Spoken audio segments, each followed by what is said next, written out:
ओम शांति, ओम शांति, ओम शांति। 13/4/26 है आज की डेट। बाबा कहते हैं, मीठे बच्चे, अभी तुम ऐसी दुनिया के मालिक बनते हो जहाँ कोई हद नहीं। योग बल से सारे विश्व की रजाई लेना ये वंडर लगता है ना। अभी योग बल से रजाई लेना क्या लगता है? वंडर लगता है ना। बाबा कहता है कि जो लोग अभी अपने घर की रजाई नहीं ले पा रहे हैं और आज हमें पूरे विश्व की रजाई दी जा रही है, तो ये बहुत बड़ा वंडर है कि कैसे बाबा हम लोगों को पूरे विश्व पर राज करना सिखा रहा है। प्रश्न है, आज का प्रश्न है, ड्रामा के किस बंधन में बाप भी बंधा हुआ? ड्रामा के किस बंधन में बाप भी बंधा हुआ है? उत्तर है, बाबा कहते हैं, मुझे तुम बच्चों के सम्मुख आना ही है, मैं इस बंधन में बंधा हुआ हूँ, है ना। बाबा को भी आना ही पड़ता हम बच्चों के आगे, तो ये भी बंधा हुआ है। हम लोगों को भी अपने बच्चों के आगे सब कुछ करना ही पड़ता है, तो इसीलिए बाबा भी बोलता है कि हम भी बंधे हुए हैं। जब तक मैं ना आऊँ तब तक मूंझा हुआ सूत्र सुलझ ही नहीं सकता। ऐसे मूंझ गया ना कि कुछ हिसाब किताब इस कोने में है, इस यहाँ की रहने वाली आत्माओं में, तो कभी उधर की है, तो यहाँ पर सुलझा नहीं कि उधर चला गया, धागा उधर लेके चला गया, फिर उधर से उधर लेकर चला गया, तो ऐसे धागा क्या हो रहा है? उलझ जा रहा है। तो बाबा कहते इतना मूंझा हुआ सूत है जिसको मेरे अलावा कोई सुलझा ही नहीं सकता है। बाकी तुम्हारे पर कोई कृपा व आशीर्वाद करने मैं नहीं आता हूँ। मैं कोई मरे हुए को जिंदा भी नहीं करता, है ना। बाबा से कोई चीज़ कृपा मांगने की दरकार नहीं रखनी है ना। उम्मीद नहीं रखना कि बाबा मेरा ये ठीक कर दो, मुझे ये ठीक कर दो। बाबा मेरे संस्कारों को ठीक करने आया है, तो हमें संस्कार बदलना है। मैं आता हूँ तुम्हें पति से पावन बनाने के लिए। गीत बजा है, तुम्हें पाके हमने जहाँ पा लिया, जमी तो जमी आसमां पा लिया। ओम शांति। गीत के अक्षर सुन करके तुम बच्चों के रोमांच खड़े हो जाने चाहिए। क्यों? क्योंकि अभी भगवान सम्मुख बैठे हैं। सारी दुनिया में भले कितने भी विद्वान पंडित आचार्य हैं, कोई भी मनुष्य मात्र को ये पता ही नहीं कि बेहद के बाप हर 5000 वर्ष के बाद आते हैं ना। कोई भी विद्वान हो, शास्त्र पढ़ने वालों, किसी को नहीं मालूम है कि भगवान आते हैं। बच्चे जानते हैं ये बात, तो बच्चे कहते हैं, मैं जो हूँ, जैसा हूँ वैसा हूँ, तुम्हारा हूँ। बाबा बोलते हैं ना कि अगर मेरे अंदर कुछ खराबी भी है तो बाबा जो हूँ, जैसा हूँ वैसा हूँ, तुम्हारा हूँ। तो बाप भी ऐसे ही कहते हैं, मैं भी जैसे हो, बाबा भी कहते तुम जैसे हो वैसे हो, मेरे बच्चे हो। तो बाबा अपने बच्चे को तो प्यार करेगा ना, चाहे जैसा भी बच्चा हो, लेकिन बाबा तो प्यार करेगा। तुम भी जानते हो वह सभी आत्माओं का बाप है, सभी पुकारते हैं। बाप समझाते, देखो रावण का कितना परछाया है, एक भी समझ नहीं सकते जिसको हम परम पिता परमात्मा कहते हैं। फिर पिता कहने से खुशी क्यों नहीं आती होती? भूल गए हैं ना, इसीलिए खुशी नहीं आती। हम लोग भूल गए कि भगवान कैसे हैं, वो भूल गए हैं। तो वह बाबा ही हमें वर्षा देते हैं। तो खुद बाप कह समझाते हैं कि यह इतनी सहज बात भी कोई नहीं समझ सकते। बाबा कहते हैं बहुत सहज बात है भगवान को पहचान कर उनसे बातें करना, उनसे वर्षा लेना, लेकिन इतनी सहज बात भी लोग नहीं पहचान पाते हैं। तो बाप समझाते हैं, यह तो वही है जिसको सारी दुनिया पुकारती है। क्या क्या नाम लेकर पुकारती है? ओ खुदा, हे राम, है ना, ओ गॉड, तो क्या क्या नाम लेकर पुकारती, ऐसे ऐसे पुकारते प्राण छोड़ देते हैं। यहाँ वह बाप तुमको पढ़ाने आए हैं ना, बाप के पास जाने के लिए क्या क्या बोलते हैं और प्राण छोड़ देते हैं, शरीर छोड़ देते हैं। और लेकिन यहाँ पर हम लोगों के पास ही भगवान आया है। तो तुम्हारी बुद्धि अब वहाँ चली गई। कहाँ चली गई? परम धाम में जानी चाहिए कि हम परम धाम से आए। बस अभी तो केवल कर्म अच्छा करना है, बाकी क्या मिल रहा है नहीं मिल रहा है उसमें नहीं सोचना है। तो तुम्हारी बुद्धि में अब वहाँ चली गई, परम धाम में और बैकुंठ में जानी चाहिए। बाबा आया हुआ है कल्प पहले मुआफिक, कल्प कल्प बाबा आकर पति से पावन बनाकर दुर्गति से सदगति में ले जाते। हम लोग जो 63 जन्म से पाप किए हैं उसके कारण ही अभी हम दुर्गति में आ गए हैं। और दुर्गति से सदगति में जाने के लिए क्या करना होगा? क्या करना होगा दुर्गति से सदगति में जाने के लिए? ज्ञान का धारण करना, हाँ, वो अच्छा कर्म करना पड़ेगा, पुरुषार्थ करना होगा कि मेरे अंदर कोई गलत संस्कार ना रहे, और कितनों को हम सुख दे दें, क्योंकि इतने जन्म में बहुतों को दुख देकर आए हैं और उसका रिटर्न आज मिल रहा है। मन अशांत है, तन में रोग आ रहा है, संबंधों में कड़वाहट है, ये सारा कुछ क्यों आ रहा है? क्योंकि पाप का बोझा है। तो हम कितनी आत्माओं को सुख दे ताकि कटित हो जाए। तो गाते भी है ना, सभी का पतित पावन बाप है। अभी तुम बच्चे उनके सम्मुख बैठे हो, तुम ही मोस्ट बिलीवेड स्वीट चिल्ड्रेन हो, है ना, बाबा के सबसे मीठे बच्चे हो, क्योंकि पहचान गए हैं। भारतवासियों की ही बात है, बाप भी भारत में जन्म लेते हैं। बाप कहते मैं भारत में जन्म लेता हूँ तो जरूर यहाँ वही प्यारे लगेंगे ना। अब जहाँ जन्म लेंगे वही देश प्यारा लगेगा ना, वही संबंध प्यारा लगेगा ना। तो बाबा अवतरित होता है भारत में, तो भारत के लोग उनको अच्छे लगते हैं, तो याद भी सब उनको करते हैं। जो जिस धर्म के हैं वह अपने धर्म स्थापक को याद करते हैं। तो भारतवासी ही नहीं जानते कि हम आदि सनातन देवी देवता धर्म के थे, सब भूल गए हैं। और भूलने के कारण क्या कर रहे हैं, जिसमें जो प्राप्ति हो रहा है, जैसे कि किसी को क्रिश्चियन धर्म में प्राप्ति हो रहा है तो उसमें कन्वर्ट हो जा रहे हैं, किसी को इस्लाम धर्म में अच्छा लग रहा है इस्लाम में कन्वर्ट हो जा रहे हैं। पता ही नहीं कि हम लोग कितने ऊंचे धर्म के हैं। तो बाबा समझाते हैं भारत ही प्राचीन देश है। तो कह देते हैं, कौन कहते हैं कि भारत ही सिर्फ था? मतलब लोग डिबेट करते हैं, बहस करते थे उस समय बाबा के साथ में। जब बाबा साकार में थे तो उस समय बाबा के बच्चों से सब बहस करते थे कि कौन कहता है कि भारत ही था। अनेकों अनेक बातें सुनते हैं, कोई क्या कहेंगे, कोई क्या कहते हैं। कोई कहते हैं कि कौन कहता है कि गीता का भगवान शिव परमात्मा ने गाई है गीता। श्री कृष्ण भी तो परमात्मा हैं, उसने गाई है। श्री कृष्ण भी तो परमात्मा, नाम क्या लिख रहे हैं? परम आत्मा। तो परमात्मा शरीरधारी है ही नहीं, वो जन्म मरण से न्यारा है। तो परमात्मा फिर कहते सर्वव्यापी है। तो अगर कृष्ण भी है परमात्मा तो फिर सर्वव्यापी कैसे हो गया परमात्मा? एक ही ना होगा कृष्ण। तो उनका ही सारा खेल है, भगवान के सब रूप है, ऐसे ऐसे करके बोलते हैं। भगवान ही अनेक रूप धारण करके लीला करते हैं, भगवान जो चाहे सो कर सकते हैं। अभी तुम बच्चे जानते हो माया भी कितनी प्रबल है ना, प्रबल है कि भगवान की लीला रचते। तो भगवान अभी सारे बच्चों को शक्ति ज्ञान गुण सब दे रहे हैं, तो सारे बच्चे एक जैसे बन जाने चाहिए अगर भगवान कर रहा है तो। लेकिन अगर भगवान लीला रचता है, कोई खास के तन द्वारा लीला रचा, तो बाकी सब तो साधारण हो गए। तो इसीलिए बाबा कहता है कि कितना सूत मुझा दिया गया है। अगर आत्मा देखेंगे तो जैसे एक माँ बाप के 10-12 बच्चे हैं, तो एक ही माँ बाप के बच्चे हैं लेकिन सब नंबरवार है, कोई कैसा होता है। तो इससे बाबा साबित करता है कि देखो जैसे तुम बच्चे नंबरवार हो, वैसे मेरी बच्चे भी, आत्मा बच्चे भी नंबरवार हैं। लेकिन ये नहीं कि मैं ही आकर करता हूँ, अच्छा कोई कर रहा तो मैं ही करता हूँ, नहीं, वो संस्कार कराता है उससे। तो आज कहते हैं बाबा हम वर्षा जरूर लेंगे, नर से नारायण बनेंगे, और कल वो भाग जाते हैं, बाबा का ज्ञान छोड़कर भाग जाते हैं। आज बोलते हैं कि नहीं बाबा हम अच्छे से चलेंगे, और कल भाग जाते हैं।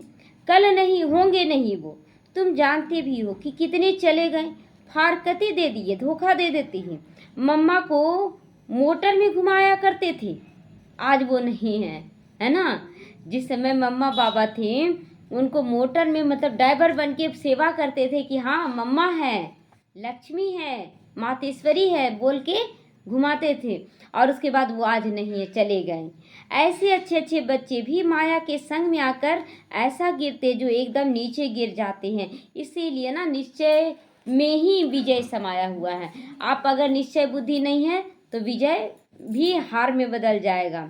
तो जिन्होंने कल्प पहले समझा है वही समझेंगे। आजकल दुनिया में क्या लगा हुआ है, तुम बच्चे अपने को देखो, क्या बनते हो? गीत सुना ना, गीत क्या बजा है? तुम्हें पाके जहाँ पा लिया। तो बस यही रखना है मन बुद्धि में कि भगवान मिला है और हमें भगवान के साथ चलना है, उनसे प्यार करना है। हम लोग कोई ना कोई इच्छा रख देते हैं, ये हो जाए वो हो जाए, लेकिन ये इच्छा क्यों नहीं रखते हैं कि जब हमारा कर्म अच्छा होगा, भगवान के श्रीमत पर चलेंगे तो हमारा भाग्य अपने आप उज्जवल हो जाएगा। तो हम ऐसा वर्षा लेते हैं जो सारे विश्व के मालिक ही बन जाती हैं। वहाँ कोई हद का बात नहीं होता है, यहाँ तो हदें लगी हुई हैं। कहते हमारा आसमान है में तुम्हारा एरोप्लेन आएगा ना तो शूट कर देंगे। इतना दुश्मनी हो गया, लोग कर ही रहे ना। देखिए एक देश दूसरे देश को बोल रहा है, तो वहाँ तो कोई हद की बात ही नहीं, जहाँ मन तहाँ अपना पुष्पक विमान लेंगे और उड़ के चले जाएंगे। तो वह भी गीत गाते हैं परंतु अर्थ को थोड़ी समझते हैं। तुम तो जानते हो कि बरोबर बाबा से फिर से हम विश्व के मालिक बन रहे हैं। अनेक बार 84 का चक्र लगाया है, थोड़ा समय करके दुख पाया है ना। बाबा क्लियर करा हम लोगों का भाग्य कि हम लोग सतयुग त्रेता द्वापर पूरी तरह से सुख भोगे, और त्रेता के बाद सतयुग त्रेता द्वापर के बाद कलयुग आया। कलयुग में धीरे धीरे दुख बढ़ा, अचानक नहीं बढ़ा, और अंतिम में जब दुख ज़्यादा होने लगा, बर्दाश्त से बाहर हुआ, तो तुरंत बाबा हमें अपनी गोद में ले लिया। तो थोड़ा सा समय तुमने दुख देखा, सुख बहुत देखते आए हो, तो जब बाबा याद दिला रहा सुख बहुत देखिए तो फिर हम क्यों सोचते हैं। इसीलिए बाबा कहते हैं तुम बच्चों को आकर सुख देता हूँ, अब माया से हारो मत, माया से हारो मत। जो जैसी माया है उसको उसको क्या करना, हराना है। बोलते हैं ना कि माया विकारों के लिए काली का रूप लेना है ना। ये नहीं कि धीरे धीरे, जैसे भूत अगर नहीं भाग रहा ना, भाग जाएगा, भूत भाग जाएगा। भूत भगाने के लिए सब कुछ करते हैं। दर्द है, अच्छा चल जाएगा, दर्द चल जाएगा, नहीं, दर्द को भगाने का पूरा पूरा इंतजाम करना, हमको दर्द नहीं रखना है। तो बच्चे, बाप के बच्चे तो ढेर है ना, अनेक तरह से पुरुषार्थ करते हैं। बहुत बच्चे बोलते हैं अच्छा आप रहने दो, अब तो मेरा दर्द मेरे साथ ही जाएगा, ऐसे भी बच्चे बोलते हैं। कोई बोलता है कि क्या करे, बहुत दर्द है, कुछ कर ही नहीं रहे और दर्द दर्द कर रहे हैं। तीसरा है कि थोड़ा बहुत उपाय करा। चौथा है कि योग बल भी कर रहे हैं, दवा भी कर रहे हैं, सब कुछ कर रहे हैं, लेकिन हमको भगाना है। हमको जब जाना है तो बिल्कुल स्वस्थ होकर शक्तिशाली बनकर जाना है। तो सब तो एक जैसे सपूत नहीं हो सकते हैं ना। कोई को 5-7 बच्चे होते हैं, अब उनमें 2 कपूत भी निकल जाते हैं तो माथा खराब कर देते हैं। मतलब देखिए हिसाब किताब कैसा है कि एक बच्चा निकला देवता और एक बच्चा निकल जाएगा, हिसाब किताब वाला ऐसा आएगा कि नाक में दम कर देगा, एकदम खराब हो जाएगा। तो लाखों करोड़ों रुपया उड़ा देते हैं ऐसे बच्चे। मतलब खर्चा उसके पीछे करते जाइए, आप सोचेंगे चुकतू और आप लेकिन वास्तव में ना बहुत ज़्यादा हिसाब किताब चढ़ा कर आए हैं। चुकतू कर रहे हैं लेकिन खर्च होता जा रहा है। तो बाप एकदम धर्मात्मा और बच्चे बिल्कुल चट खाते रहते हैं ना, नीचे गिरते रहते हैं, गिराते रहते हैं। तो बाबा ने ऐसे बहुत मिसाल देखे हैं, है ना। बाबा का भी तो बच्चा अपना 4-5 बच्चा था ना, उसमें कितना बच्चा क्या क्या किया ना, थोड़ी सब सपूत बच्चा था ब्रह्मा बाबा का भी। तो इसीलिए स्वीकार करके चलना है। तुम बच्चे जानते हो सारी दुनिया इस बेहद के बाप के बच्चे हैं। बाप कहते मेरा बर्थ प्लेस भारत है। हर एक को अपनी धरती की कद्र रहती है ना, तो तुम्हें भी दूसरी कोई जगह शरीर छोड़ते हैं तो उनको फिर अपने गांव में लेकर आते हैं ना, जो जहाँ जन्म स्थान है। तो बड़ा आदमी लोग रहता है ना, तो उन लोग जैसे जवाहरलाल नेहरू का शरीर छोटा था तो उनको ले जाया गया था। तो उसी तरह बाबा कहते हैं ना कि हम लोगों को जहाँ जिसका जन्म होता है तो वो अपने गांव शहर में जाने की इच्छा रखते हैं कि मेरा वहाँ पर दाह संस्कार किया जाए। तो बाप भी भारत में ही आते हैं। तुम भारतवासियों को फिर से बेहद का वर्षा देते हैं। तुम बच्चे कहोगे कि हम फिर से देवसो देवता विश्व के मालिक बन रहे हैं। हम मालिक थे, अब क्या हालत हो गई है, देखो अपने आप को, है ना। हम कहाँ मालिक थे, आज क्या बन गए हैं। आज हम लोग खुद का भी मालिक नहीं बन पा रहे हैं, अपनी कर्मेंद्रियों का भी मालिक नहीं बन पा रहे हैं, तो दूसरों का तो मालिक छोड़ दीजिए। तो कहाँ से कहाँ आकर पड़ गए ना हम लोग। 84 जन्म भोगते भोगते देखो क्या हाल हो गया, आज क्या हाल है। मतलब हर चीज के लिए तरस रहे। कहाँ सोने के महल में, पुष्पक विमान में उड़ते थे, और कहाँ आज हमारे पास कुछ भी नहीं। तो ड्रामा को समझना है, क्यों ऐसा ड्रामा हुआ, क्योंकि पाप का बोझा बहुत है, भोगना तो पड़ेगा ना। तो इसको कहा जाता हार और जीत का खेल। भारत का ही ये खेल बना हुआ है। तो इसमें तुम्हारा पाठ है। तुम ब्राह्मणों को सबसे ऊंचे से ऊंचा पाठ मिला है इस ड्रामा में। तुम सारे विश्व के मालिक बनते हो। सबसे ऊंचा पाठ क्या है कि सब सत्युग त्रेता होगा तो हम लोग देवी देवता के रूप में रहेंगे। द्वापर में आएंगे तो हम पूज्य स्वरूप में रहेंगे, परोपकार करेंगे, चैतन्य रूप में भी, केवल मूर्ति के रूप में नहीं रहेंगे। चैतन्य रूप से भी हम परोपकार बहुत करते हैं, पुण्य का काम करते हैं, मंदिरों का निर्माण करेंगे, कलयुग आते आते धीरे धीरे हमारे अंदर विकार की प्रवेशता होगी और हम गुस्से से काम करवाना शुरू कर देंगे। लोग करेंगे क्योंकि सबको आदत पड़ा हुआ ना, ये बहुत अच्छे हैं। जैसे कि आप शुरू से दाता रहे, है ना, सबको देने वाले रहे, अब आपके प्रति सबका श्रद्धा है और आप है ना पैसा उड़ाने लगे अचानक, लेकिन सबको विश्वास है कि आप बहुत अच्छे हैं। तो जहाँ भी आप मांगने जाइएगा, देखिए ना, ज़रूरत पड़ा पैसा दीजिएगा तो वो आप पर विश्वास करके दे रहा है। जिसके पास भी जा रहा है सब दे रहा है, लेकिन वो अंदर समझ ही नहीं रहा कि अब आप खराब हो चुके हैं। अब आप अपने ऊपर पैसा खर्च कर रहे हैं और वो पैसा आपके ऊपर विश्वास करके देता जा रहा, देता जा रहा, फिर देख रहा है कि कुछ भी अच्छा नहीं कर रहा, अब तो वो दुश्मन बनेगा कि नहीं? पैसा भी मांगेगा और दुश्मन भी बन जाएगा। और वही चीज़ आज हो रहा है। आज हम लोग बहुत कर्जा भी लिए हैं और सब लोग को दुख भी दिए हैं, तो दुश्मन भी बन गया है। तो आज हम देते भी हैं तो भी हमारा कर्ज चुकता नहीं हो रहा, क्योंकि जन्म जन्म तक हम ऐसा करते आए हैं। तो फर्क पड़ गया ना। बहुत सुख भोगते हो, तुम्हारी जितना सुख भी कोई और नहीं भोग सकता, ये भी बात क्लियर कर रहा बाबा। तो नाम ही है स्वर्ग और ये नाम है नर्क, यहाँ का नाम है नर्क। तो यहाँ के सुख काग विष्ठा के समान है। आजकल देखो, लखपति हो या करोड़पति हैं, लेकिन अगर गलत काम कर रहे हैं तो दूसरे जन्म में क्या जन्म लेंगे? गरीब घर में। आज देखिए बहुत ऐसा आ रहा वीडियो कि बहुत अच्छा गाना गा रही है, कोई एकदम मतलब गरीबी हालत से गुजर रही है, लेकिन गाना बहुत अच्छा गा रही है। तो देखिए पिछले जन्म में हो सकता है वो गायिका रही हो और उसका जो संस्कार वो इस जन्म में है, लेकिन कर्म अच्छा नहीं की, जिसके कारण आज रानू मंडल भी देख रहे कितना मतलब भिखारीन बनी, लेकिन गाना बहुत अच्छा गा रही है ना। उसको गाना पता भी नहीं, लेकिन गाना अच्छा गा दे रही। तो ये पिछले जन्म का संस्कार लेकर आई है, लेकिन जो पाप कर्म है उसके कारण आज देखिए न रूप मिला, न गुण मिला, न वैभव मिला। तो इसीलिए जब बाबा हमें ज्ञान दे रहा है तो हमें पहले जमा करना चाहिए। अभी क्या मिल रहा है नहीं मिल रहा उसका चिंता नहीं करना है ना, कुछ पता थोड़े ही है। यह है पाप आत्माओं की दुनिया, सत्युग में पुण्य आत्माओं की दुनिया है। तुम पुण्य आत्मा बन रहे हो तो कभी भी पाप नहीं करना। लोग आज भी क्या कर रहे हैं कि कमाने के पीछे अपना जीवन गंवा दे रहे हैं, और पैसा कमाएं और कमाएं, लेकिन पुण्य क्या कर रहे हैं? पुण्य क्या कर रहे हैं? अच्छा ठीक है, आप कमाने में लगा रहे हैं, लेकिन उसका कितना परसेंट आप बाबा के घर में लगा रहे हैं? आप कितनों को अच्छा कर रहे हैं, कितनी आत्माओं के साथ अच्छा व्यवहार करें, ये सब चेक करना है अपने अंदर। अगर आप चेक नहीं करते हैं तो आपका पूरा खाता भरपूर नहीं होगा। तो हमेशा बाप से सीधा चलना चाहिए ना, सीधा होकर चलना, उल्टा टेढ़ा बांका होके नहीं चलना है। बाप कहते मेरे साथ कौन है? बाबा के साथ कौन है? बाबा के साथ, बाबा तो शिव बाबा है। बाबा के साथ कौन है? धर्मराज। धर्मराज सदैव ही है ना। तो सजा ऐसा नहीं सोचना है कि हम जो भी कर रहे हैं कोई नहीं देख रहा है। तो द्वापर से लेकर बाबा देखता ही तो आ रहा है ना। जैसे सत्युग त्रेता तो उसका बनाया हुआ है, तो वो ऊपर में बैठ गया, अपना चुपचाप निश्चिंत हो गया कि चलो मेरे बच्चे मेरे संस्कार से चलेंगे। लेकिन द्वापर से रावण का संस्कार आ गया, अब बाबा को आना जाना पड़ता है, मतलब वहां से नहीं आना पड़ता, वहां से भक्ति मार्ग में साक्षात्कार कराना पड़ता है। तो द्वापर से लेकर देख रहा है, सत्युग त्रेता में तो मेरे साथ धर्मराज नहीं रहता है ना, नहीं रहता है, क्योंकि वहां विक्रम नहीं होता है। द्वापर से तुम मेरे अर्थ दान पुण्य करते आ रहे हो, ईश्वर अर्पण करते हो ना, तो द्वापर में भी ठीक है सब कुछ लगभग। गीता में श्री कृष्ण का नाम डालने से लिख दिया श्री कृष्ण अर्पणम, अब रिटर्न देने वाला तो बाप ही है, इसीलिए श्री कृष्ण अर्पणम कहना ये भी तो रॉन्ग हो गया ना। अब दे कोई और रहा है और नाम किसी और का लेंगे, सही तो नहीं है ना।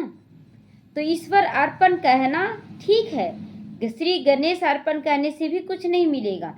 फिर भी अगर भावना से कुछ कुछ देते हो तो आया हूँ मैं सबको देने, तो देंगे तो जरूर, भावना से अगर दे रहे हैं तो। लेकिन भावना से दे रहे हैं तो उसका अल्पकाल मिलेगा, लेकिन अगर पहचान करके कि हम भगवान के अर्थ कार्य में लगा रहे भगवान के, तो भगवान फिर देने वाला है।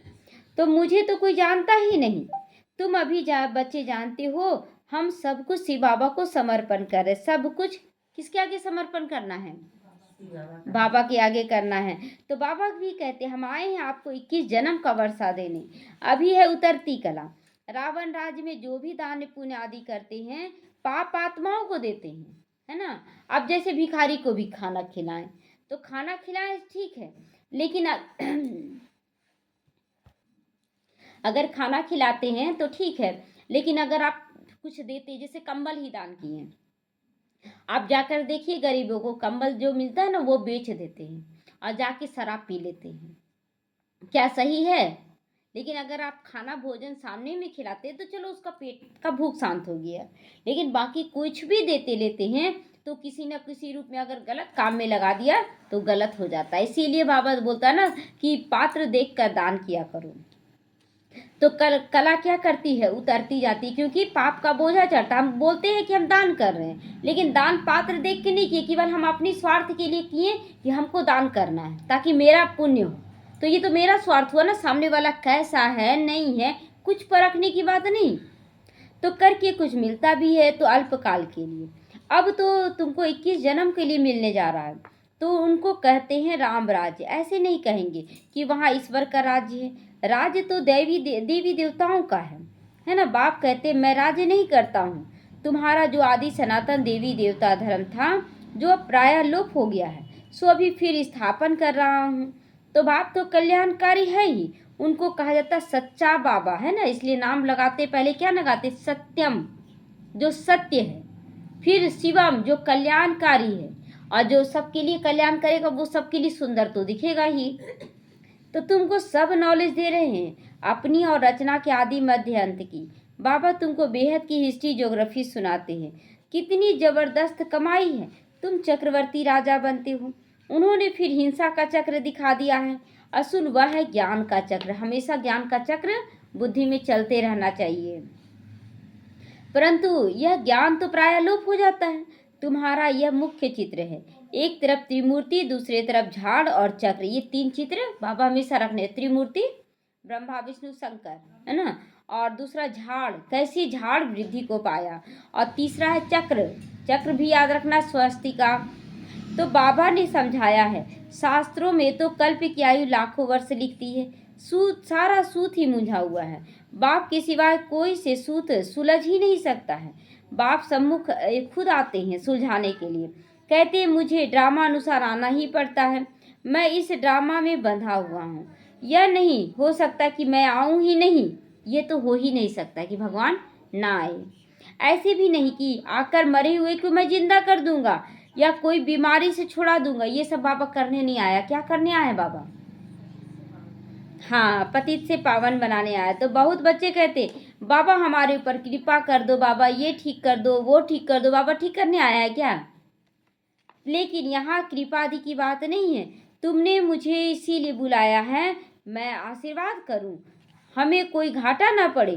तुम बुलाते ही हो पतित पावन आओ, ऐसे बोलकर बुलाते हो। तो दुख हरता सुख करता आओ, दुख हरता और सुख करता, नाम समझिए, दुख दाता सुख दाता है, सुख के लिए रास्ता बताने वाला है, तो हमें उस रास्ते पे चलना होगा। अच्छा बताइए, बहुत बच्चे बोलते बहुत योग लगा रहे, बहुत योग लगा रहे। अच्छा योग से क्या होता है? अच्छा, विक्रम विनाश होता है, तो फिर तो आपके ऊपर जो बहुत योग कर रहे हैं उसका जीवन तो सुखमय हो जाना चाहिए। तुरंत थोड़ी ना होगा। कोई बच्चे मतलब 6 महीने से आया, कोई साल भर से, कोई 5 साल से, तो जितना जो योग में रहता है और बाबा ध्यान में रहता है उसी को करता है। नहीं, देखिए योग से क्या होता है, योग लगाने से आपको पहले शक्ति मिलती है। शक्ति मिली, आप जैसे कि आपका जो विक्रम हुआ है तो वो विक्रम तो है ही, वो कठित नहीं होता है, लेकिन जो विक्रम हुआ है तो अचानक से जैसे बाबा से योग युक्त है कि बाबा आपकी शक्तियाँ मेरे अंदर आ रही, तो जैसे सामने वाला कोई गाली देने वाला आया तो वो जो शक्ति है ना वो हमें गलत करने से रोक देता है। परमात्मा से योग युक्त है तो याद आ जाता है ज्ञान की। बाबा ने कहा कि बच्चे तुम्हारे ऊपर बहुत पाप का बोझा, इसलिए अब पाप का बोझा नहीं चढ़ाना। तो कोई कुछ बोल रहा है तो वो शक्ति काम करती है कि मेरे ऊपर उसका असर नहीं होता है, तो विक्रम नहीं हुआ। दूसरा कि हम उसको फिर सुभावना दिए तो फिर विक्रम विनाश भी हो गया। तो योग से शक्ति मिलती है, योग से जागृति आती है ना। ज्ञान से जागृति आई, समझ आई, लेकिन ज्ञान है कि लोप हो जाता है तुरंत। लेकिन जब आप योग युक्त रहते हैं तो ज्ञान भी आपके पीछे पीछे रहता है, आपके साथ साथ चलता है। तो बाबा कहते हैं कि देखो, शरीर के दुख हरता कौन है? नहीं, शरीर के दुख हरता डॉक्टर्स भी लोग होते हैं ना। मैं कोई इसीलिए थोड़ी आता हूँ क्या कि तुम्हारे शरीर को स्वस्थ कर दूंगा, ऐसा बोला ब्रह्मा बाबा का। बाबा तो सबसे ज़्यादा योग युक्त तो ब्रह्मा बाबा रहते थे, चाहे जितना भी बोल दे कि हम नहीं रहते थे, लेकिन सबसे ज़्यादा। लेकिन फिर भी क्या बोला बाबा, तुम्हारी खांसी मैं ठीक करने नहीं आया हूँ। बोला कि ठीक कर देंगे, नहीं, विक्रम नहीं उतरेगा, तुम्हारा पाप है, तुमको चुकतू करना होगा, लेकिन वो शक्ति भगवान देता है। तो तुम कहते हो नई दुनिया स्वर्ग के मालिक बनाओ व शांति दो, ऐसे नहीं कहते कि हमको बीमारी से आकर अच्छा करो। हमेशा के लिए शांति व मुक्ति तो मिल ना सके, पाठ तो बजाना है सबको। जो पीछे आते हैं उनको शांति कितनी मिलती है, अभी तक आते रहते हैं। इतना समय तो शांति धाम में रहे ना, अब शांति क्यों मांग रहे हो? तो सोचिए कितनी कमजोर आत्माएं जो शांति धाम में बहुत समय रही और यहाँ आते के साथ एक आध जन्म अच्छा से जिए, दूसरे जन्म से दुख आना स्टार्ट हो गया, तो कितनी कमजोर आत्माएं होंगी। तो ड्रामा अनुसार जिनका जो पाठ वही आएंगे ना, तो पाठ बदल नहीं सकता। बाप समझाते हैं शांति धाम में बहुत बहुत आत्माएं रहती हैं जो पिछाड़ी में आती रहती है। ड्रामा बना हुआ है, पिछाड़ी वालों को पिछाड़ी में ही आना है। यह बना हुआ ड्रामा है, झाल है। यह चित्र आदि जो बनावे सब तुमको समझाना है, और चित्र निकालते रहेंगे। कल्प पहले मिसल ही निकलेंगे, 84 का विस्तार झाड़ में है, ड्रामा चक्र में भी है। अब फिर सीढ़ी निकाली है। मनुष्य तो जो कुछ भी जानते नहीं, कुछ भी जानते नहीं, बाहर वाले कुछ भी जानते नहीं, तो बिल्कुल ही जैसे कि बुद्धू हैं। तुम बच्चों की बुद्धि में हैं कि परम पिता परमात्मा ही ज्ञान का सागर है, शांति का सागर है। वह हमको इस तन द्वारा पढ़ा रहे हैं। बाबा कहते मैं आता हूँ उनमें जो पहले पहले विश्व का मालिक था, है ना, जो सबसे पहले जैसे कृष्ण इस विश्व का मालिक थे, तो वही जन्म में आते आते आते पतित बन गए सबसे ज्यादा। तो सबसे पहले कौन पतित बना? कृष्ण की आत्मा जो ब्रह्मा बनी ना, वही पतित बन गई। फिर उनके तन में आकर बाबा उनका नाम देता है ब्रह्मा। तो तुम भी जानते हो बरोबर, हम भी ब्रह्मा द्वारा ब्राह्मण बने हैं। तो ब्रह्मा के बाद पाप आत्माएं कौन कौन हो गई? हम सभी बच्चे हो गए। तो हमारे साथ पेपर आएगा कि नहीं, पाप किए हैं तो। लेकिन योग से बहुत जल्दी चुकतू होता है, क्योंकि हम क्या क्या करते हैं, एक तो बाबा से शक्ति ले लेते हैं, ज़्यादा पावर ले लेते हैं, दूसरा क्षमा याचना करते हैं, तीसरा सबको माफ़ कर देते हैं, चौथा सबको दुआ देते रहते हैं, और पांचवा अच्छा कर्म करने लगते हैं। ये दोनों चीज़ अलग है, दुआ यहाँ से दिया था, कर्मेंद्रियों से कर रहे हैं। तो इस तरह से बहुत जल्दी चुकतू होता है। तो गीता में यह सब बातें नहीं लिखी हुई हैं। बाबा कहते यह खुद ही नारायण की पूजा करने वाला था। ट्रेन में भी मुसाफिरी करता था ना, तो गीता जरूर पढ़ता था। छोटा सा पैकेट में गीता लेके चलते थे। मनुष्य समझेंगे ये तो बड़ा धर्मात्मा है, अभी वह सब बातें भूलते जाते हैं। फिर भी इसने गीता बहुत पढ़ी है ना। बाबा कहते मैं सब जानता हूँ क्या क्या लोग करते, सन्यासी बनने के बाद भी क्या करते, गीता पढ़ने वाले क्या बिजनेस करते हैं। अभी तुम ये विचार करो कि हम किसके सामने बैठे हैं? बाबा के सामने, जिससे हम विश्व के मालिक बनते हैं। फिर उन्हों को घड़ी क्यों भूल जाते हो, घड़ी घड़ी क्यों भूल जाते हो? बाप कहते तुमको 16 घंटा फ्री देता हूँ, बाकी अपनी सेवा करो, है ना। बाबा कहता है कि 24 घंटा होता ना, तो उसमें 16 घंटा बोलता है कि 100 काम, मतलब परिवार को देखो, सब कुछ देखो, लेकिन 8 घंटा तो याद कर सकते हो। तो अपनी सर्विस करते हो, गोया विश्व की सर्विस करते हो, है ना। जब हम अपने आप को तैयार करते हैं, तो समझे एक बच्चा ना जो भारत का नक्शा तो पूरा फाड़ कर दे देता है उसका पिता, और बोलता है लो इसको ठीक करो। और बच्चा क्या करता है कि भारत का नक्शा उसको पता ही नहीं, लेकिन पीछे साथ एक बच्चे का चित्र बना रहता है, बच्चे का चित्र सेट कर देता है, तुरंत इधर हाथ लगा दिया, इधर पाँव लगा दिया, इधर माथा लगा दिया, तुरंत बन गया। अब बाप बच्चे का चित्र नहीं देख रहा है, वो देख रहा है विश्व का चित्र, भारत का चित्र, कि देखो भारत का चित्र कैसे सेट कर दिया, जबकि जानकारी नहीं था। तो बोले पापा हम तो इधर का ठीक कर रहे थे। तो देखिए बाबा क्या बोला कि विश्व को ठीक करना है तो अपने आप को ठीक कर लो, बस। तो कितना सहज है ना, अपने आप को ठीक कर लो, विश्व का मालिक बन जाएंगे। तो इतना पुरुषार्थ तो कर सकते हो ना, जो कर्म करते कम से कम 8 घंटा बाप को याद करो।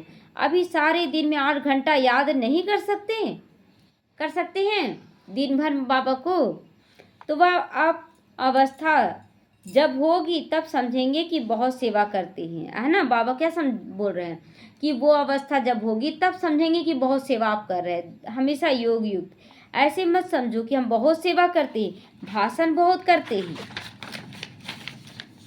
फर्स्ट क्लास करते हैं, परंतु योग बिल्कुल भी नहीं है।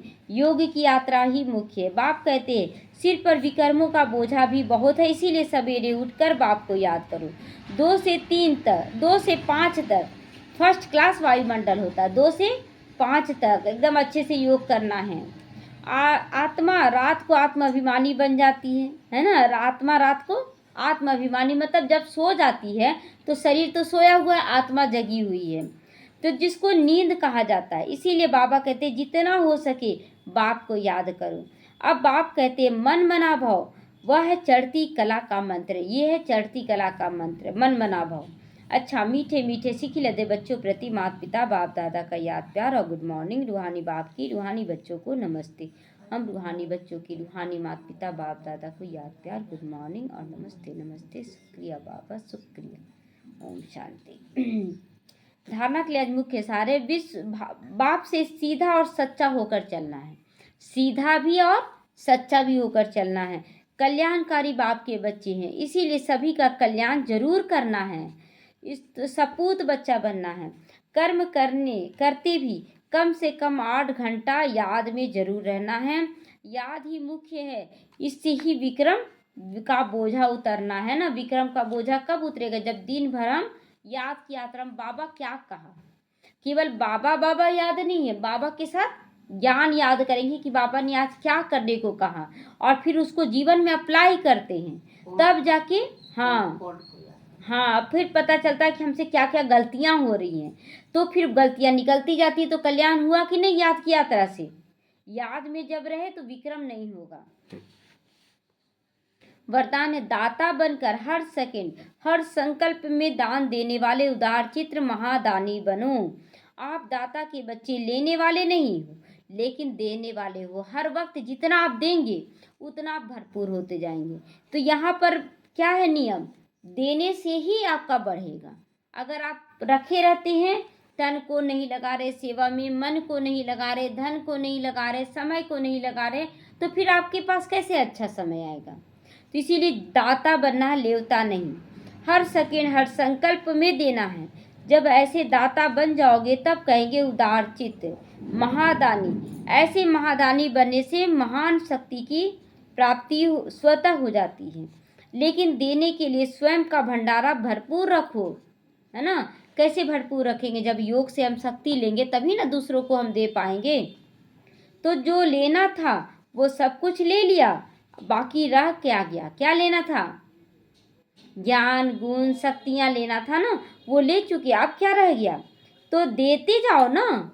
अब देना है तो और ही भंडारा भरता जाएगा। जितना आप देंगे उतना भंडारा भरपूर होता जाएगा।